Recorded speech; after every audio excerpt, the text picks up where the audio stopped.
चलिए आज हम सफर पर चलते हैं हर्मन हेस की एक बहुत ही खास कहानी सिद्धार्थ के साथ।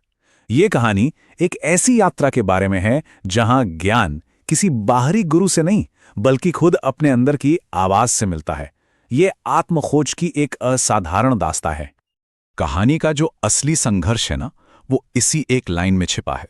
जरा सोचिए, सिद्धार्थ के पास वो सब कुछ था जो कोई भी चाह सकता है, फिर भी वो अंदर से खुश नहीं था। ये एक ऐसा गहरा असंतोष था जो उसे बने बनाए रास्तों से आगे देखने पर मजबूर कर रहा था। तो इस सफर की शुरुआत होती है ज्ञान की एक गहरी प्यास से। सिद्धार्थ एक बहुत ही सम्मानित ब्राह्मण परिवार से था, लेकिन उसे अपने पिता और गुरुओं की शिक्षाओं में अपने सवालों के जवाब नहीं मिल रहे थे। वो उन सब पर सवाल उठाने लगा था। देखिए, सिद्धार्थ की शुरुआती जिंदगी में किसी चीज की कमी नहीं थी। उसे सम्मान, प्यार और ज्ञान सब मिला, लेकिन इन सब के बावजूद उसे हमेशा एक खालीपन सा महसूस होता था, जैसे कोई बहुत जरूरी चीज है जो उसकी जिंदगी से गायब है।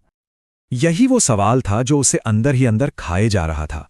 वो आत्मा की खोज में था, यानी वो सच्चा स्व जो दर्शन के हिसाब से हर इंसान के अंदर का परम सत्य है।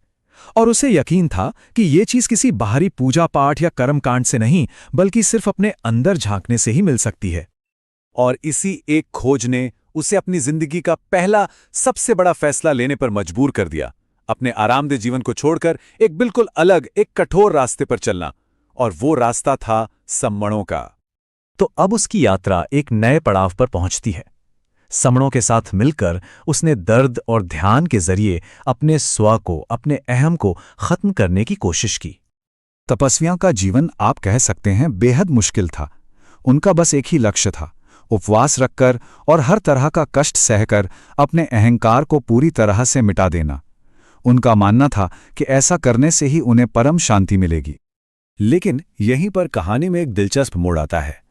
जहां उसका दोस्त गोविंदा अब भी इस रास्ते पर पूरा यकीन रखता था, वहीं सिद्धार्थ को इस पर शक होने लगा था। उसे यह सब कुछ एक नशे जैसा लगने लगा जो आपको सच्चाई से बस थोड़ी देर के लिए दूर ले जाता है। और यहीं से इन दोनों दोस्तों के रास्ते धीरे धीरे अलग होने लगते हैं। और फिर उसे एक बहुत गहरी बात समझ आई। उसे ये एहसास हुआ कि किताबी ज्ञान हो या शरीर को कष्ट देना, ये दोनों ही रास्ते सच्चे ज्ञान तक नहीं ले जाते। और बस इसी एहसास ने उसे समणों को छोड़ने पर मजबूर कर दिया। अब कहानी एक बहुत ही अहम मोड़ पर पहुंचती है। सिद्धार्थ और गोविंदा गौतम बुद्ध की खोज में निकलते हैं, जिनकी प्रसिद्धि उस वक्त तक पूरे देश में फैल चुकी थी। बुद्ध से मिलते ही सिद्धार्थ उनकी शांति और उनकी स्थिरता से इतना ज्यादा प्रभावित हुआ कि उसने तुरंत पहचान लिया कि ये वाकई में एक ज्ञानी पुरुष हैं। लेकिन बुद्ध की सारी शिक्षाएं सुनने के बाद सिद्धार्थ को एक बहुत ही जरूरी फर्क समझ में आया। उसने महसूस किया कि ज्ञान के बारे में सुनना एक बात है और उसे खुद अनुभव करना वो बिल्कुल दूसरी बात है। सिद्धार्थ ने बुद्ध से जो ये शब्द कहे, वो असल में ये बताते हैं कि उसे अब अपना सफर अकेले ही क्यों तय करना था। उसे ज्ञान को खुद अनुभव करना था, किसी से सीखना नहीं था। और इसी मोड़ पर उसका प्यारा दोस्त गोविंदा पीछे छूट गया। और जाते जाते बुद्ध ने उसे एक चेतावनी भी दी, एक ऐसी बात जो पूरी जिंदगी सिद्धार्थ के साथ रहने वाली थी। ये एक इशारा था कि ज्ञान सिर्फ बुद्धि या चतुराई से नहीं मिलता। तो अब सिद्धार्थ की जिंदगी में एक बिल्कुल नया अध्याय शुरू होता है। आध्यात्मिक शिक्षाओं को छोड़कर वो अब इंद्रियों की दुनिया से, यानी संसार के इस चक्र में उतरकर सीखने का फैसला करता है। और देखिए वो कितनी तेजी से इस सांसारिक जीवन में घुल मिल जाता है। ये रास्ता उसके तपस्वी जीवन से एकदम उल्टा था। वो प्रेम सीखता है, व्यापार सीखता है और खूब सारा धन कमाता है। लेकिन इस सांसारिक जीवन का एक अंधेरा पहलू भी था। धीरे धीरे ये भौतिक दुनिया उसकी आत्मा पर हावी होने लगी और उसकी जो अंदर की आवाज थी वो शांत होती चली गई। और बहुत जल्द उसकी आत्मा के बीमार पड़ने के लक्षण साफ साफ दिखने लगे। वो सुख, लालच और आलस के एक ऐसे चक्कर में फंस गया था जिससे निकलना मुश्किल था। और फिर एक रात उसने एक ऐसा सपना देखा जिसने उसे पूरी तरह से झकझोर कर रख दिया।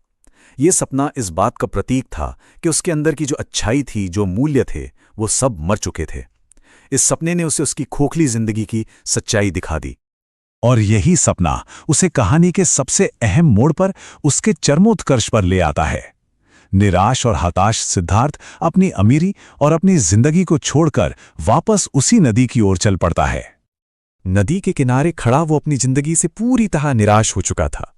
वो अपनी इस कष्ट को खत्म करने के लिए आत्महत्या करने के बारे में सोच रहा था। लेकिन ठीक उसी पल जब वो सब कुछ खत्म करने वाला था, एक आवाज, एक पवित्र शब्द उसकी सोई हुई आत्मा को जगा देता है। ओम। ये वही शब्द था जिसे वो बचपन से जानता था, और आज इसने उसे जीवन के कभी न खत्म होने वाले चक्र की याद दिलाकर खुद को नष्ट करने से बचा लिया। और एक बहुत गहरी नींद से जागने के बाद उसे एक कमाल का एहसास होता है। वो समझ जाता है कि पाप और निराशा से भरी उसकी ये यात्रा भी जरूरी थी, ताकि वो अपने उस चालाक और घमंडी स्व को हमेशा के लिए पीछे छोड़कर सच्ची कृपा पा सके। तो कहानी हमें इस एक सवाल के साथ छोड़ जाती है। पुराना सिद्धार्थ मर चुका था और एक नया सिद्धार्थ जाग गया था, लेकिन उसकी ये नई पहचान क्या थी? असल में उसकी यात्रा यहां खत्म नहीं होती, बल्कि एक बिल्कुल नए रूप में फिर से शुरू होती है।